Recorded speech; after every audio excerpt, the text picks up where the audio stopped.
C'est des cubes en pierre qui ont été mises l'une sur l'autre et ça forme une mini cabane.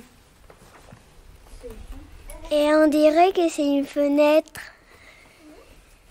On dirait que c'est des boîtes aux lettres. On pourrait taper dedans pour se défouler, comme si c'était en mousse. Ça me fait penser à un château. C'est parce qu'il est fait en pierre. Un château de chocolat blanc. Chocolat blanc, chocolat blanc. On a faim. Non. Moi, On dirait des fenêtres. C'est une porte. On peut rentrer à l'intérieur. La porte, on peut rentrer dedans. Elle a pas de couleur et aussi elle a pas de porte comme des vraies maisons et aussi elle a pas de clé. Je pense qu'il n'y a pas de trou pour y rentrer pour pas que les gens qui visitent le centre Pompidou y rentrent. Moi, ça me fait penser des yeux.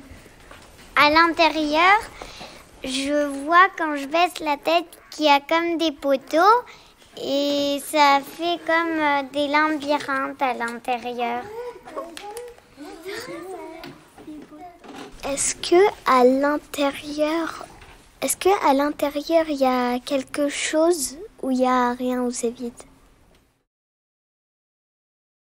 C'était Chambre 101, une sculpture de Rachel Watt-Reed réalisée en 2003. Le moulage grandeur nature d'une pièce de la Maison de la Radio de Londres. Sorte de gigantesque puzzle en 3 dimensions, l'œuvre est composée d'une 50aine de morceaux, réalisés dans un matériau qui a l'apparence du béton, gris clair.